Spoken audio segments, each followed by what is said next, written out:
Hey friends, welcome to the School of Hard Knocks with Darcie, a place where we become unstuck from trauma and grounded in our healing. I'm your host, Darcie, and I'm a proud multi-graduate of the School of Hard Knocks. Life has a way of teaching us lessons we never asked for, but here we take those lessons and turn them into healing, strength, and self-leadership. I'm so glad you're here. Let's dive in. Just a quick reminder. This podcast shares personal stories and lived experiences. It's not therapy. It's not counseling or legal advice. If you need professional help, please reach out to a licensed provider. Hey, School of Hard Knocks, welcome back. Class is in session. I am here with a guest for my rebuilt season that we're in. We're doing the season in blooming, and today we're here with Tito. Welcome to the podcast. Thank you.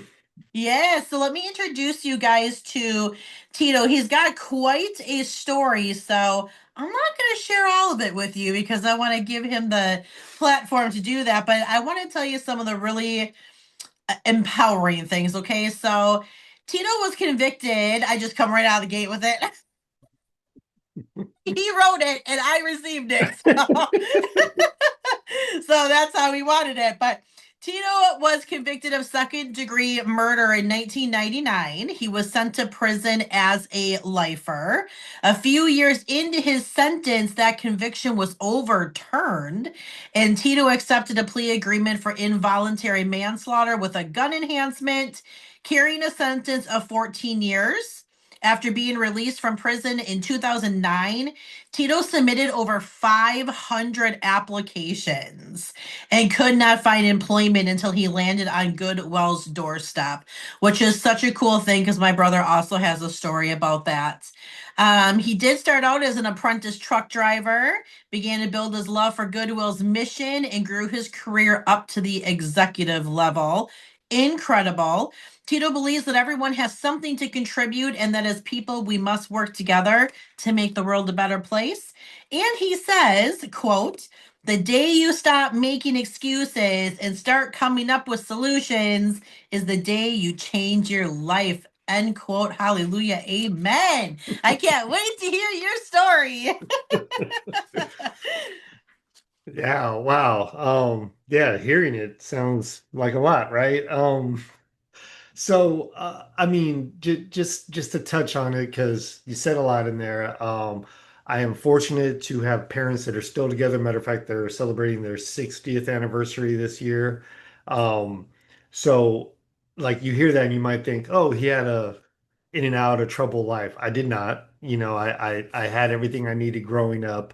I hurt my back around 19 years old. I was working at UPS. Nothing they did. It was just a freak accident. I hurt my back, and that led me to a point where I had to try to figure out how to pay bills because I was living on my own. And my father is an immigrant who, when he came here, he started up a business, learned the language, literally the American dream. And he put me to work at the age of 8. I literally had to clock in and out with regular grown-ups and like I got a paycheck and all that stuff. Wow. So I learned like if I wanted to do anything, I had to make my own way, make my own money. So when I hurt my back, I was like, oh my God, I'm gonna have to move back in with my parents. No freaking way. Like I'm enjoying my freedom and called some people that I shouldn't have that had ways of making money that I shouldn't have been doing, but it was easy money at the time, and that sent me down that road of being around people that were either selling drugs, they were gangbangers, et cetera, et cetera, et cetera. Once I recovered from my injury, I still dabbled because it was easy money, and why go back to work and make a minimum wage? And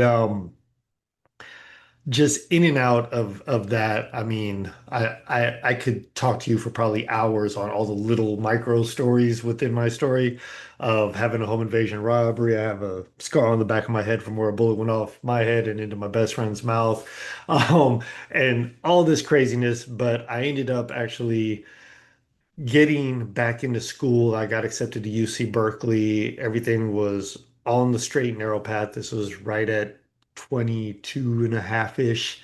And when I got into UCB, I was back around the element that I shouldn't have been around. And this is where, the day you stop making excuses and start coming up with solutions, really like over the years came to mind because back then people would tell me, "Oh, it's too hard, man. You should just go back to work." And I'm like, "Yeah, it is too hard." Dropped out. My dad threw me a lifeline, which I appreciate and don't appreciate because I went back to work for him. And a year and a half later, I was in prison. Not that that was his fault, but I almost wish they had pushed me just, you have to stay in school. You better just figure it out. At the same time, I don't regret anything in the sense that I wouldn't be who I am. I wouldn't have my family. I wouldn't have anything if everything didn't happen the way it did. Needless to say, yeah, it was a horrible night that drinking, playing with guns, I actually shot and killed my best friend. And once again, much longer in-depth story behind that. But I ended up going to jail. At first, they were like, "We know it's an accident, no problem. We just need to get everyone's story." And then they came back 2 hours later and were like, "You did it. It was on purpose. You're going down for murder." And I was like, "What? What? Like, hold on. Like, out of all the stupid things I've done, like, that was stupid, but it wasn't intentional." Like, I was like, anything Yeah. else that I could have got caught for prior, I would have been like, I was selling drugs, I was doing this, but that, not so much. Needless to say, back and forth to court for 2 years, and I ended up getting convicted of second degree murder. A lot of people don't know second degree murder basically means you didn't necessarily mean it, but you knew what you were doing could Yeah. end up taking someone's life. You didn't That like pre-plan. It wasn't planned with intention. right. It's Yeah. kind of, and that's why you have people who have DUIs that catch a second degree murder because they were like, "This is your third DUI. You knew you should be Yeah. drinking and get behind the wheel." So I go to prison as a lifer, and for anyone who doesn't know, when you're a lifer, especially back then, now some lifers are getting out, but back then it meant you weren't coming home. Like it didn't matter what the number was in front. It was, good luck. So I had pretty much chalked up that I was never going home. And I was focused on make this the best experience I could have. So, I was like trying to join programs and do a bunch of stuff. And ironically, like the good stuff that I was getting involved with, um, I saw people there because the other thing people see in TV and stuff, but it's never real because it's like 5 minutes equates to like 20 years in prison. It's like you're not really getting the picture. But you get to know people pretty intimately because there's no hiding really, right? I mean, Yeah. you're in a fishbowl basically. And so I was like trying to go to NAAA just to be around what I thought would be positive, and I'm like, it's all the worst people. It's the alcoholics and Mm. druggies that are in here, and I see them doing it all day, and then they come in here and go, "Yeah, I'm 3 years sober," and I'm like, "You were high yesterday. What are you talking about?" Right. Um, so it made me stop going to those things. Mind you, I'm a lifer. For lifers to get out, those are the kind of programs you have to do. So I'm like, I'm pretty much signing off that I'll just be here because I don't want to be a part of negativity. Um, and yeah, I just kept pushing through. I always tell people like I'm not the most religious person, but I was like, grace of God, I literally did nothing to get my sentence overturned. Like I got assigned one attorney.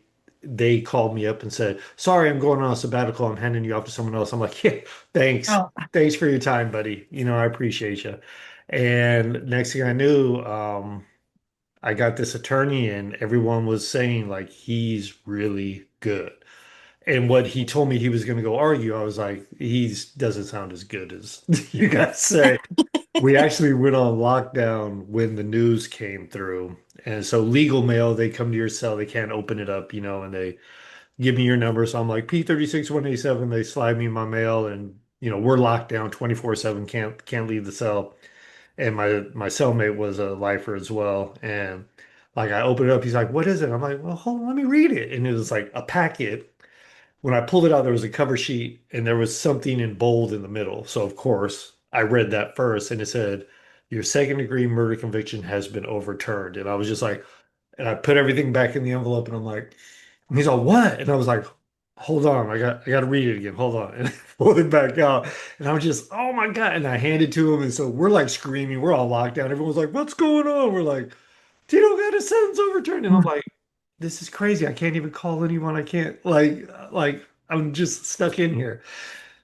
Needless to say, that was on a Thursday. We had visiting on Thursdays back then. And so I found out later that my parents had come up to visit me to tell me the news too, but they got turned away because we were all locked down. Fast forward, I go out to court back and forth. They said they could retry me, but that's double jeopardy, all that fun stuff. So I ended up taking a plea agreement for 14 years because that was the max they could offer me. I didn't want to take it, and I will never forget. There's a lot of things, and you don't have to be in prison like we all have them. Those moments in your life that you just will never forget what was said, how you felt. And I Oh yeah, those remember pivotal right moments. where like something happened, and you might not remember what happened before or after, but you locked in on Yes. that. And I always tell people this was one of them because I'm in back in county jail. I'm hating it because I was used to prison where there's a lot more freedom. And so I'm back in here and they put me in a violator building because I was state, not county. So I couldn't mix with county because I'm convicted, they're not. So I'm in there with the people that are just cycling in and out. And for anyone doing time, that sucks because everyone's crying about everything. You're just like, shut Oh up. Like, I'm gosh. doing real time. You're here for 2 months. Be quiet. But I get on the phone with my parents and they're like, well, what do you think about the deal? And I go, yeah, no, it's max. I've never been in trouble. I should get the minimum mid at the most. But because I had already been in 5 years, it means I would get out real soon. And so that's why they were maxing it out. And my dad's like in the background, I'll put the house up. We'll get an attorney. Like, just fight it. And I'm like, yeah. And my mom's quiet. And I go, well, what do you think, Mom? And she goes, if you take it, at least we'll be alive when you get out. No. Right there, I go, call Michael, my attorney. I was like, tell him I want to sign it tomorrow. I'm going to court tomorrow. I I never want to go to court again. Like like everything has to happen tomorrow. And my mom's like, "Are you sure?" And I'm like, "Yeah, I gotta go." Because like I was crying. I'm Yeah. like, I gotta nope. Needless to say, my parents are still alive and well. So all right, but it was just one of those moments I was like, yeah, I got it. Like I'm being selfish. I'm thinking about me and they're the ones that are there for me while I'm in here. So who am I to tell them no? So took the deal. And to be honest, that left me with 7 years. It was the best thing because I needed every last one of those years to like really change my mindset, to really sit with myself. Not to mention, I ended up going to administrative segregation, ad seg, the whole, all those fun terms that people know from watching movies. But I went twice. Once this is after I got back. I was one of the first people in California to get caught with a cell phone way back when it was still escape paraphernalia, but it was just to call home. Like I've always been good at sales. I've had a good mouthpiece. So I had connections and usually it was like DVD players and stuff, and then it was like cell phones became a thing. And so it was like, let me get one in. And eventually someone told on me and I went to the hole for it. But worst experience turned into the best experience. Mhm. Going to the hole sucks. You lose all your stuff. They're threatening you. There's, isolation. There's crazy people everywhere yelling profanities and racial slurs. And you're just like, wow, this is like a really bad movie. And I'm one of the stars. Like, great. Yeah. And I threw away all the other good stuff I had going on, blah, blah, blah. On the flip side, you have to sit with yourself. you know? And it's like it's hot. Like I was in Vacaville, California. It's like 100 degrees. There's no AC in there. Like, and everything's sealed up so that you can't do stuff. So it's like literally you're just baking. You're in this like hot pot. And like my cellie, I don't know how he could just sleep. And I was like, oh my God, I'm over here wetting blankets and stuff trying to cool down. But it's when I started meditating and when I just really started like going like, who am I? What am I doing with my life? You know, I know I'm here, but I'm still me. And that's when I first started realizing it doesn't matter where you are, it doesn't matter what you're going through. you can always work on you and you can always be honest with yourself. Why am I here? And 99% of the time, it's you. It's not what everyone else likes to say, which, Darcie said that, so I had to go and do this. I didn't have to go and do anything. I'm just using her as a scapegoat, Yep. or the excuse or the whatever. And so I really started thinking about it, and I was just like, I got to start owning my reality and what my potential is. And then I started thinking about all the stuff I was doing before I went to prison. And I was like, how many times did I let other people tell me what I could and couldn't do? You know? So when I got released, I was there long enough for my points to drop down. So I went from cell living to dorm living, which sucks when when you're used to being in a cell and it's when the door closes, you're safe, and then you're in a dorm where there's no doors, so you're always, up for anything that might happen. It was just hard going from the hole to dorm living when I hadn't been there for my first 6 years, and so I go and I couldn't even sleep for 3 days. I finally get acclimated to that situation, and then I started going, what can I do to like try to make myself better? So something a lot of lifers used to tell me was don't work for the Prison Industry Authority, which is PIA, which they do stuff for like state agencies. That's where you see the license plates and all that kind of stuff. So you get paid zero money or like 50 cents an hour, but you're doing a job that should be getting paid 20 bucks an hour out on the streets. And they're like, it's slave labor. Don't ever do it. Like you're just working for the man. Don't fuel the system. And I'm like, but they got vocational up there. So I got signed up for PIA Optical. I got certified as an optician, contact lens examiner, customer service specialist. It felt like a real job. Like you don't leave the prison, but you go to a secured area where you got to go through metal detectors, strip out when you come and go and everything, because there's like access to everything. Yeah. Like things you don't see on the prison yard, like scissors and everything, it's up there. Yeah. So it's like you feel normal for 8 hours and then you come back. And that's where I was like, I have to develop a routine. So it was like work, exercise, school, work, exercise, school. And yes, I got phones again, so I was still doing that, but I had everything scheduled. Like I get on the phone from 8 to 9 o'clock, and then I give the phone to someone else, and I touch base with my friends and family, whatever. But it was very structured, and the closer I got to getting out, like this became super laser focused. Like people knew, like my Saturdays were sports. I played sports. My Sundays, I got visits. I would work out, go to my visits. I was about 250 pounds. I got down to 190. Like I was in the best shape of my life. And I was, 36 years old, just running and gunning and going to every self-help group. I didn't care if it was Buddhist, if it was Muslim, if it was Christian. I'm like, it's some positive, sign me up. Like I'll go, right? And I mean, I even have pictures of me speaking at those groups inside, prison. But everything was going really good. And I don't always tell this story, but I think it's very relevant. Someone I tried to kind of mentor because they'd been in, left, and came back, and I was trying to help them out. And I was like, dude, you gotta get your GED. Like, do take advantage of the things you can do in here that cost you nothing but time. Because what do we got in here? Time. Like, use it wisely. It's not just about working out and acting like you're free. Like, screw that. Like, focus on what are you gonna do when you do get out. So I'm working with him, working with him, working with him.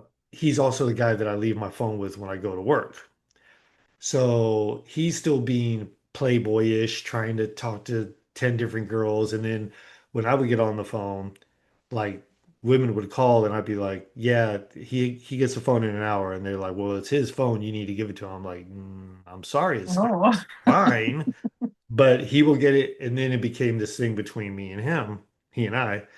And it's one of those things where something's gonna happen, like because this is like a hardcore dude, right? Like we're good and all, but like don't get me wrong, he's typical prison type, big guy, all tattooed up, fights a lot.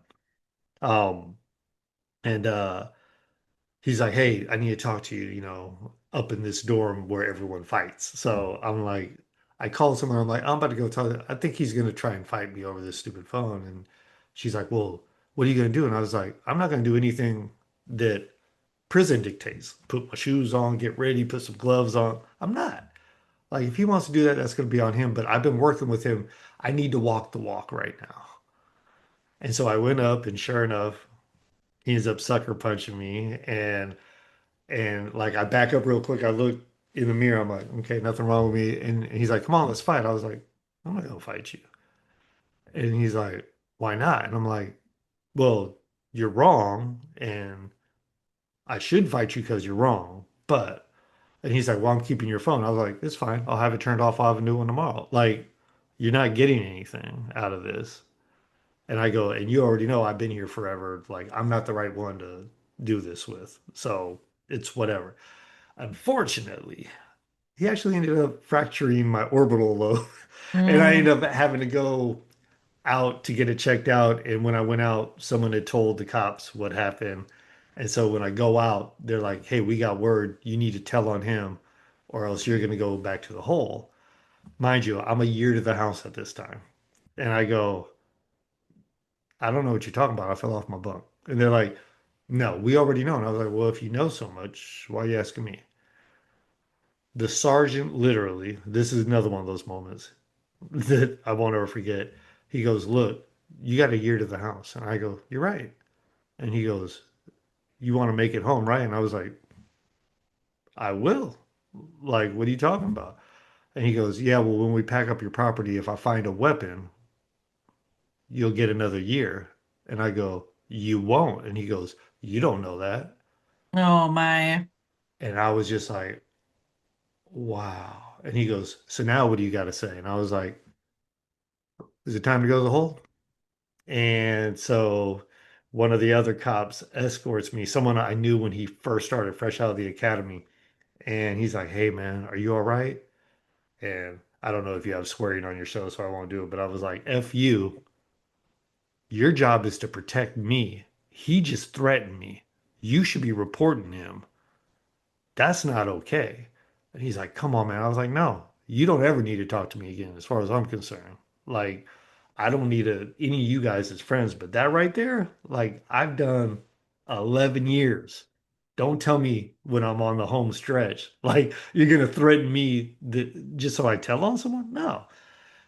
Needless to say, go back to the hole, which actually, once again, no better time than right before going home, sitting there by myself and really just like I'm writing people like send me books. I need to keep reading. I need like my parents sent me the newspaper. Like I'm just absorbing as much as I can, really sitting with myself, meditating. Like I put together business plans. I put together like a budget for when I get out. Like I'm just mapping all this stuff out.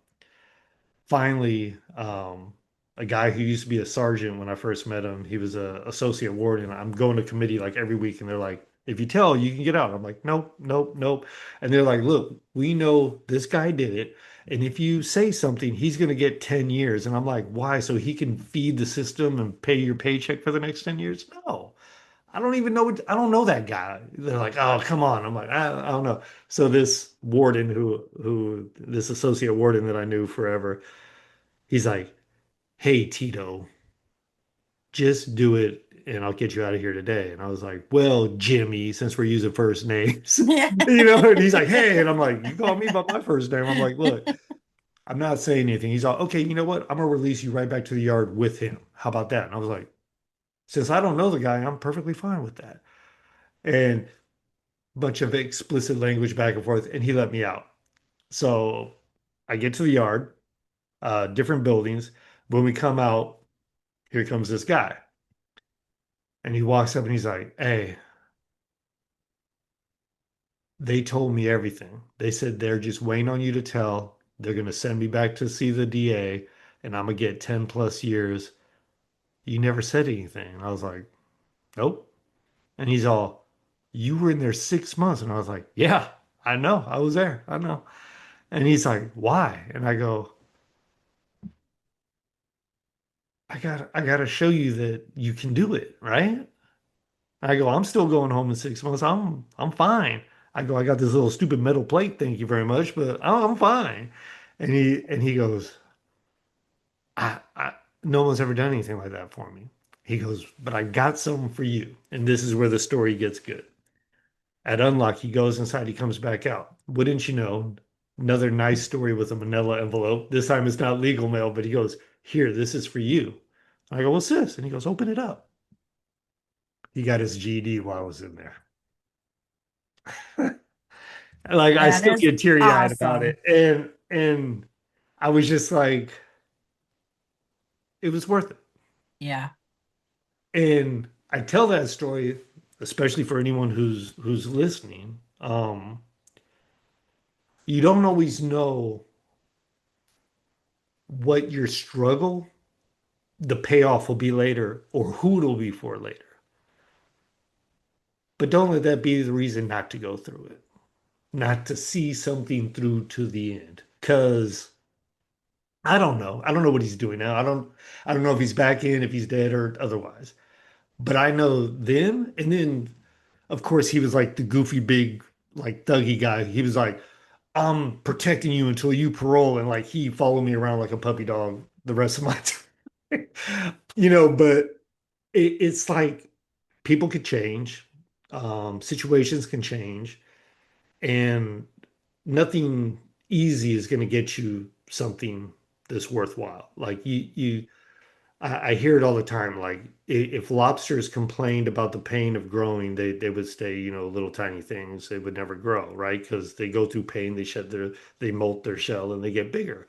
And we're the same way. And I think Simon Sinek said it like if a lobster could go to a doctor and get a pill, they would never grow, right? They would just be like, "Oh, I'll just deal with the pain. Like, I'll just deal with it." And it's like, no, we have to grow through our pain and learn from it. And prison taught me a lot of that. And then getting out, um, that last 6 months when I got out of the hole, every morning, dorm living, you got like 10 sinks and mirrors, 10 toilets, like everyone rushes in to brush their teeth and everything.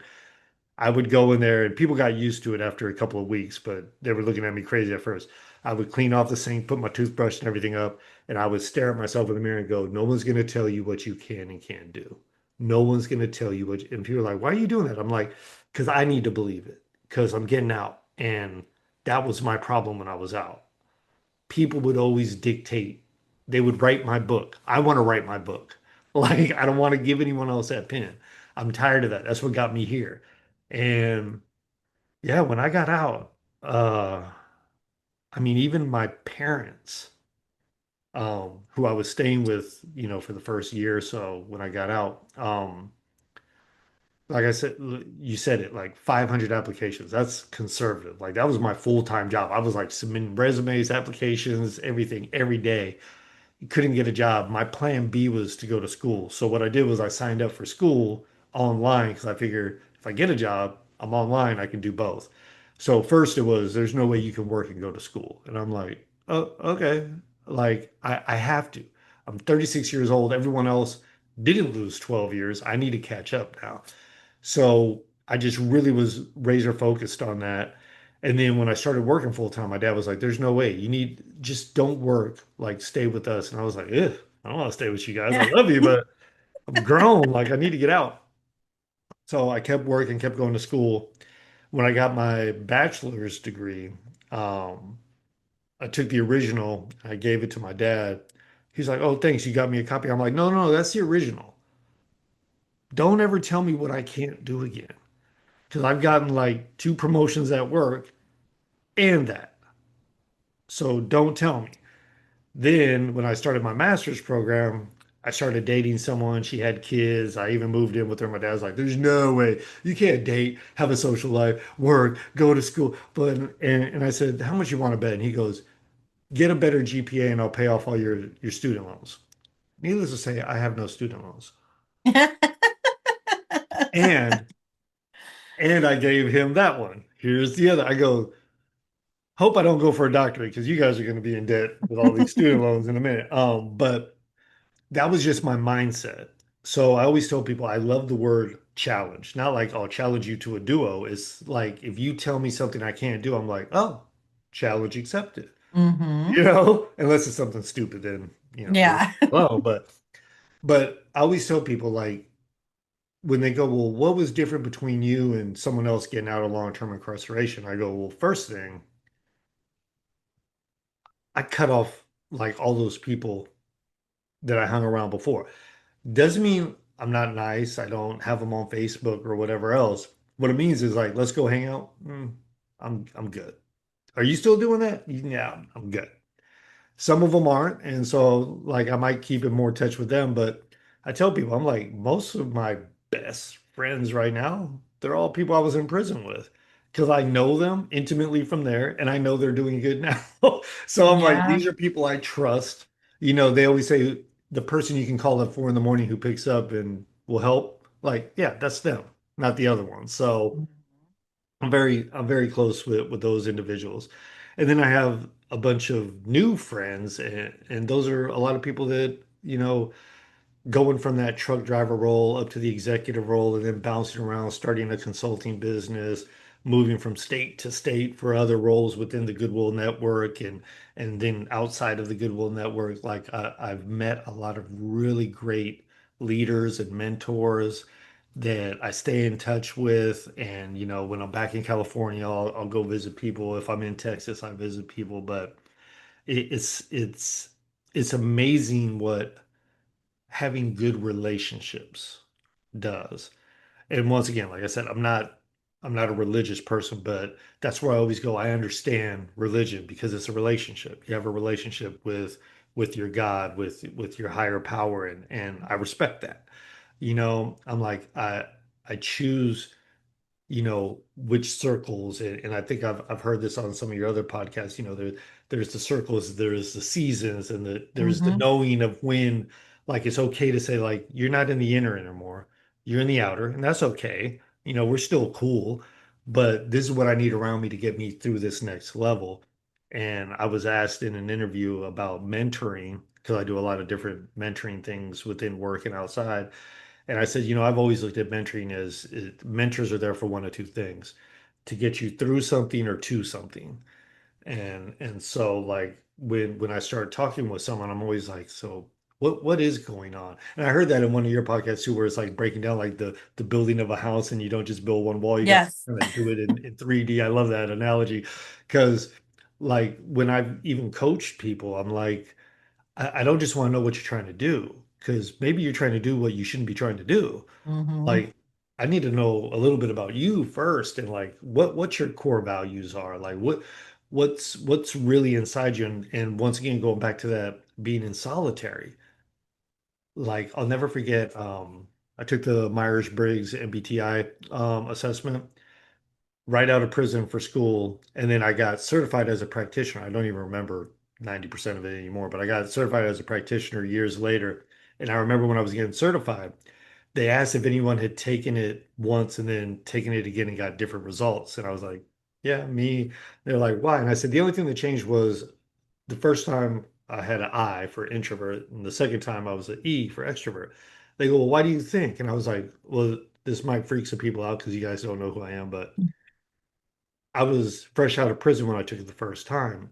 And I know my responses were based on very much my prison mentality, which is very introverted. Like you don't share, you don't feed off other people. You have to be very self-sufficient. But that's not who I am. I totally get my energy from other people. Hmm. And don't get me wrong, I'm still like on the scale. I'm just leaning on the extrovert side.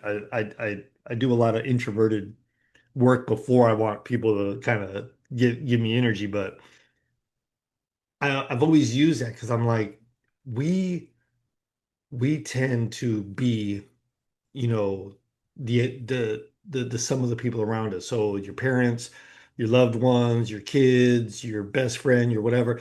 And a lot of times when people go, well, what do you think about this? Those are all the factors that play in. And sometimes your real answer has nothing to do with any of that. And, like when you say bring your authentic voice, and I'm like, I feel like there's a very small percentage of people who really do that. Hmm. And we say it at work a lot. Hey, we want you to be your authentic self. And I'm a senior executive, and I tell my boss, the CEO, and then my peers, I'm like, we don't really want that though, do we? Because I like cigars and whiskey. Should I be talking about that at work? Right. Like, don't get me wrong, it depends. I'm talking to a funder who likes cigars and whiskey. Yeah, it might be the perfect time to do that. But someone who's in recovery, they don't want to hear about whiskey and cigar. I go, but that's my authentic self. If you ask me like what I like to do, what I like to, these are little things on the offshoot. I believe in getting exercise in every day. Okay, that might be better for someone else. I go, but what you want me to do is represent the agency. And that isn't necessarily my authentic self. Yeah. You know, I love the agency, I love the mission, but let's be real.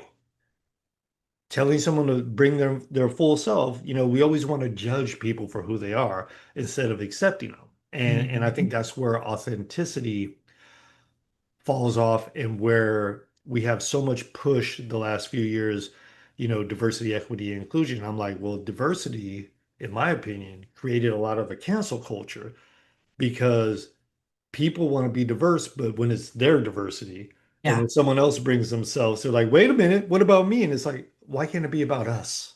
Right. Not me, you, them, but us, which means we're Mhm. not always going to agree. That's fine. We're not Mhm. always going to look the same. Also fine. Mhm. It's like we might pray to 10 different gods. Perfectly okay. Like, Mhm. but those are the things that when we bring those true inner core values, to me, that's when we get the best teams, the best meetings, the best outcomes, because people are allowed to feel safe with being who they really are. And I'm going off on Right. a tangent. I know I bounced all over. No, it's great. And just right there, I just said to somebody the other day because I am a very devoted Christian, and if you've listened to my podcast, you're aware of that. Yes. And somebody had said something to me the other day about how I feel about talking to people who don't believe in God or they're an atheist. And I said, I still talk to my friend from second grade and she's an atheist. I know that my job is not to judge you, is to love you, regardless. It's not my place to tell you. I do like, and you mentioned it twice, because this is so huge for people that truly don't understand. You are a direct representative of the people you surround yourself with. So because my brother is a recovering meth addict, he was Okay. actually addicted to meth for 20 years. Wow. I don't know if you saw his story on my podcast, but he has been clean for over 2 years. But he also has done 3 or 4 different stints in prison. And it was, not until this last time where he had to really sit with himself and figure out, what do you want to do, my guy? Because I used to say to him all the time, honey, you are going to turn 40 years old in prison. Like, is that what you want for yourself? Because all day long, my two brothers blamed a lot of our crappy childhood and why they chose to screw up. You're Mm, screwing up because you're making the decision to screw up. 100%. That's just what the reality is taking accountability for your own bullshit. I'm the oldest. I've gone through a lot. I turned out relatively decent.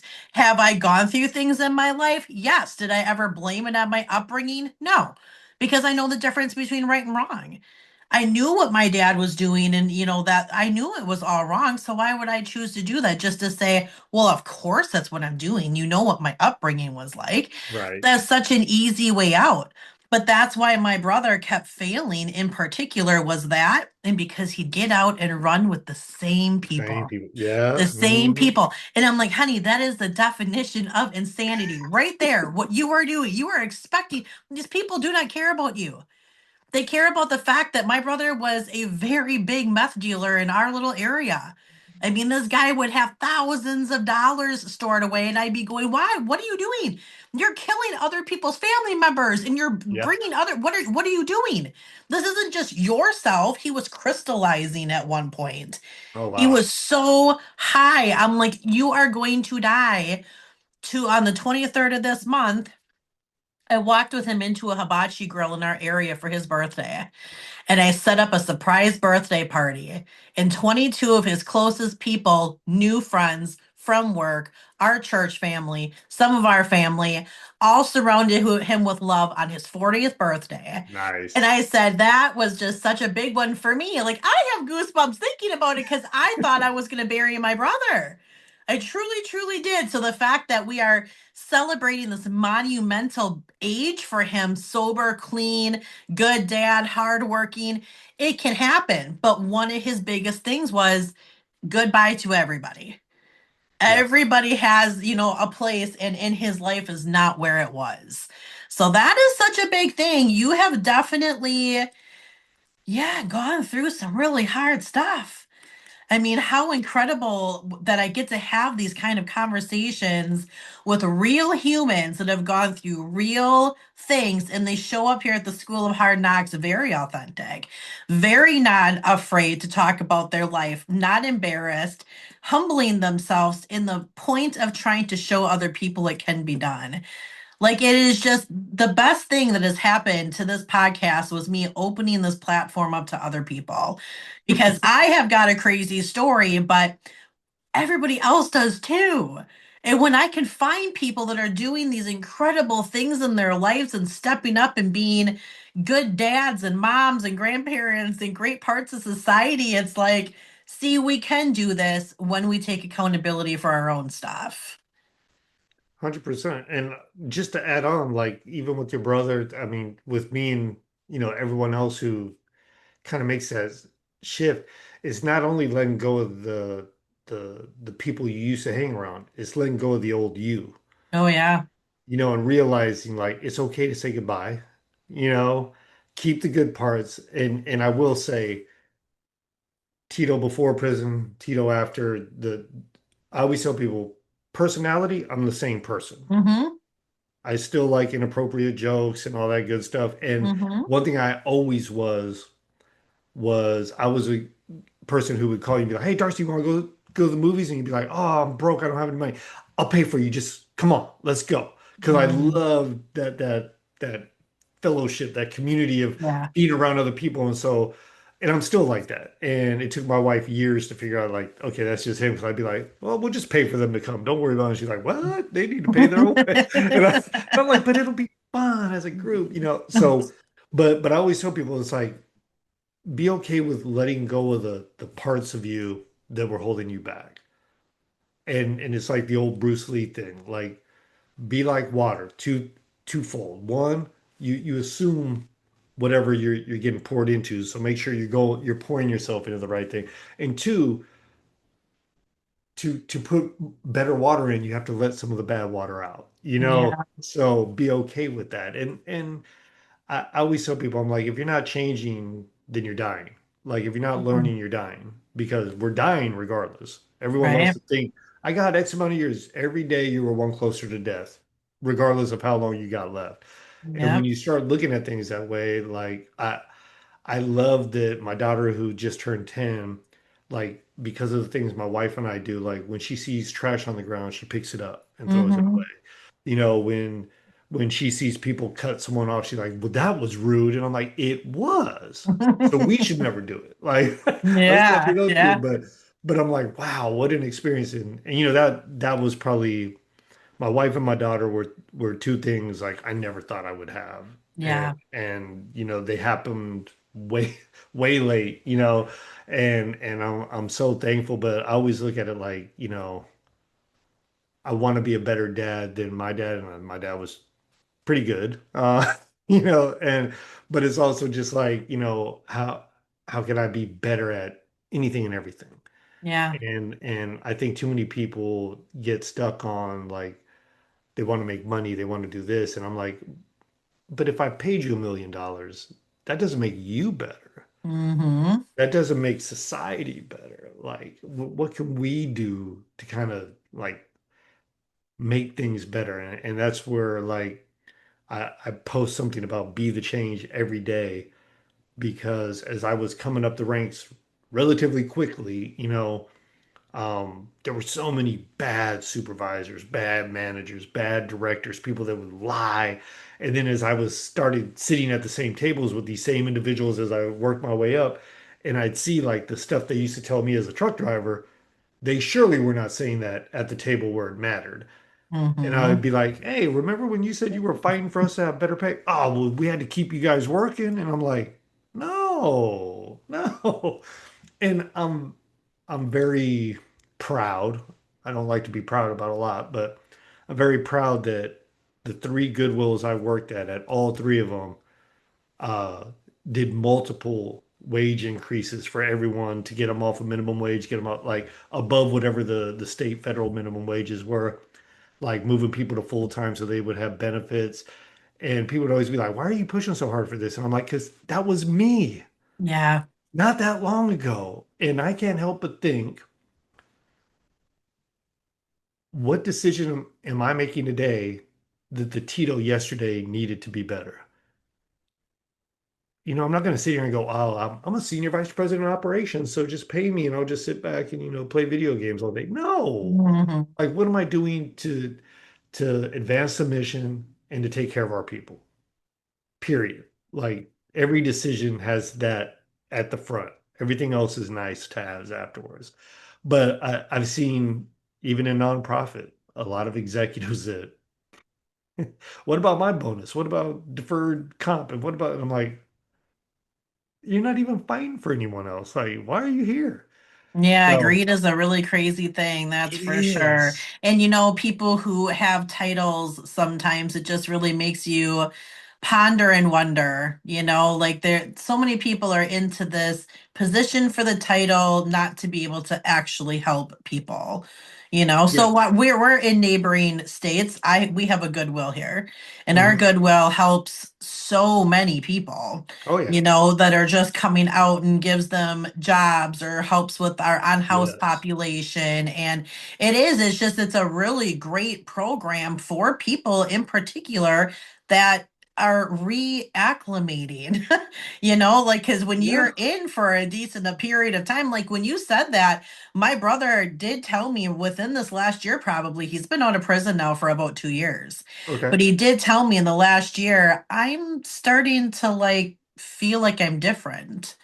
Like I'm a different person. I'm like, well, you are a different person, honey, but you're still same. You're still same. Like you still kind of like the same type of music and the same movies, and you still do the same things with your daughter and things like that, but he's different in how he lives his life, what he's thankful for, who he chooses to be Right. around, where he allows himself to be.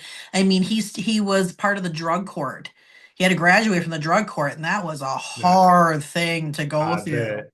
I mean, Yeah. my gosh. And he did his very first month out, he came back and he visits. He still talks during, like, Nice. he just That's the does this. best. Don't forget about me because I'm out here still clean, still doing, he's Yeah. on probation for like another 3 years or something. He's like, I don't even care. He's like, why would I care? I'm not doing anything You wrong. So not why do would I anything, care? right?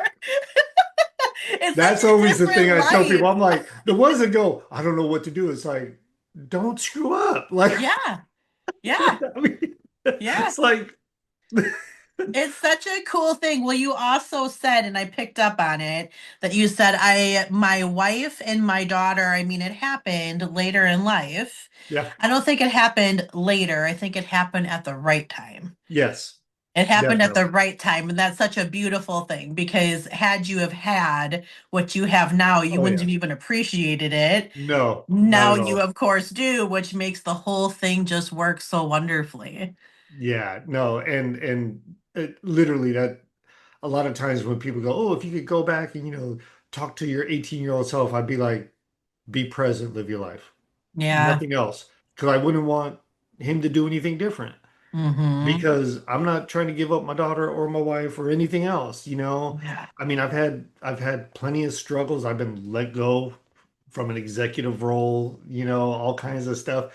And I just took it as a learning and growing experience. And I just think it's not crazy. It's more sad that people don't embrace all the experiences, like even the bad ones, and take them, whether, hey, I'm working through something, so there is light at the end of the tunnel, or hey, this thing happened, but how can I learn from it and grow from it? And a lot of times that's also partially because we don't want to accept our responsibility and why it happened. But even if you just got hit by a truck for no reason, like, think about like all the different, like, you're still alive, you're this, like, there's so many ways to look at it. And I'm not perfect. Do I still get mad? Do I get frustrated? Sure. but I know one thing. I always go, my my best day in prison, and that's all the cell phones, DVD players, Game Boys, all this crazy stuff I had access to just get anything I wanted. And I jokingly tell people like a couple of notches down, but from Goodfellas, like the way they had it in prison, like Yeah. I just had it going on for a while. But that day is nowhere near as good as my worst day out here, you know. Yes. And that's when I always go like, yeah, and especially I think my daughter has been a big piece of that because, I can see myself in her, I can see my wife in her, and I just go like, man, if nothing else, I got to be better for her. Like it's not even about me anymore. It's not about doing anything else. But I always tell people I feel like a big piece of my push to do for others, to be better myself, to try to make communities better, and a lot of the coaching and mentoring I do, I don't charge or anything. I do it because I'm like, if you win, I win. Like I feel so good when someone gets a job and they're like, "Thank you," and I'm like, "No, thank you. You did the Yes. work. I just kind of painted the road for you, you know." But like I feel like that's kind of my road to redemption, and I don't feel like I'll ever get there. I just hope that whenever my final day comes, someone says, "Hey, you did all right. Yeah. You moved the ball enough." I will tell you this quick story because this is where like my faith versus not really religion, but I do have some faith. I will never forget when I first got to jail. I was on suicide watch, killed my best friend. They're like, we don't want you to hurt yourself and everything. And they put me in this cell. This guy was a bank robber, so he ended up going to the feds like right away. And then this white guy, and mind you, there's segregation. I look white, but I'm not white. So he's like in the shower and he's like, "Hey, I heard you need a bunkie. Like, you want to move in with me?" And when I look over the rail, like I see all this white power stuff, and I'm like, "Yeah, no, bro. Nah." And he's like, "Oh, no, I've been in and out of prison since I was a kid. Like this, I'm not racist or anything." I'm like, Your tats, you kind of look like." He's like, "No, just come on." So I ended up moving in with him, and I like couldn't really sleep. Like I would literally sit up against the wall, talk to myself, like, "Why'd you do it? Why are you here? You're stupid." And so he asked me, and we're still friends to this day. He asked me, he's like, "Hey, can I read you Bible verses?" That Mm. was the only way I could go to sleep.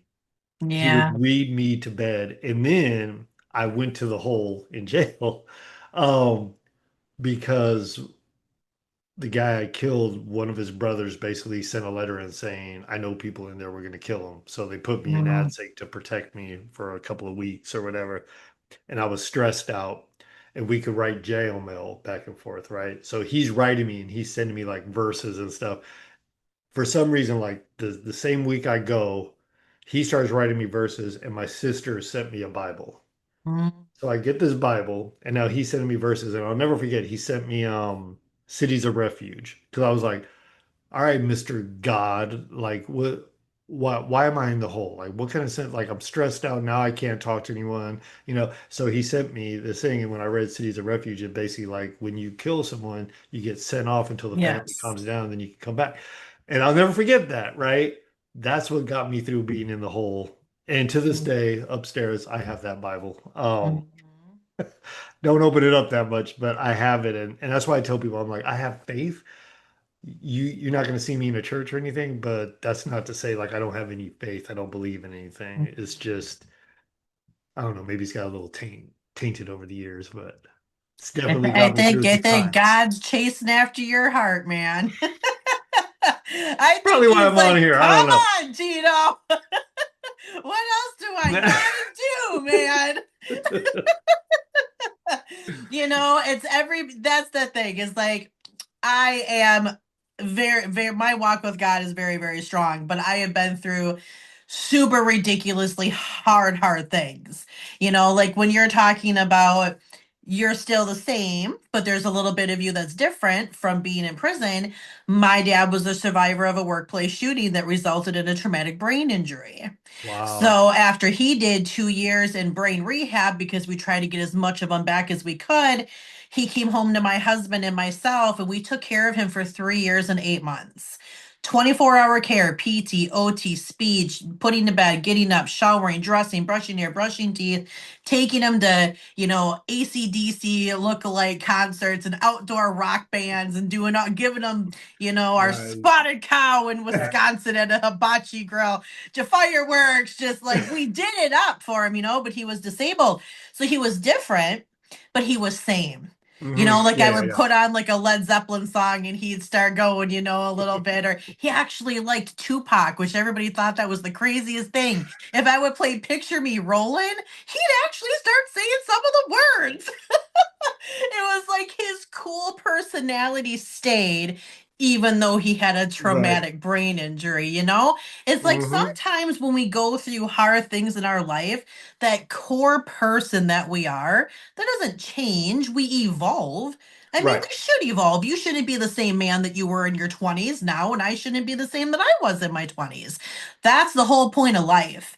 We Yes. start to evolve, we learn, we grow, we do better. We fail, we learn, we grow, we do better. That's just the And key repeat. to it. That's what it Yes. is. Yeah. Well, wow. What a story. Fascinating. I'm so happy that you came and you shared this story with us. I know that you do some coaching, right? So people can find you on LinkedIn, Facebook, and then you actually have TitoGuerrero.com, which is currently under maintenance. It's up. Woo! It's off maintenance. All Yeah, it's right. all Look at good. Yeah. that. Well, good. I thank you so much for joining me today and being so open and candid with your story and truly showing people that you can go through some of these really hard things, but you can make it through. So thank you for sharing with us. Oh, thank you for having me. Absolutely. All right, School of Hard Knocks, you know what to do. After you listen to this episode, go and find Tito on all of the platforms. Like, love, follow, share, comment, do all of the things because there's more than enough room at the top of this mountain for everybody. And like I always say, when you're walking with the Lord, healing is always possible. I'll see you guys on the next episode. I'd like to thank you for sharing your time with me today. And I'm so proud of you for stepping into your healing journey. Please share this with every single person that you know. I'm here to make the biggest impact possible, and I can only do that with you by my side. I hope you hit that follow button and you save me to your library so you never miss an episode. We just took another break out of your wall, and remember, with God, healing is always possible.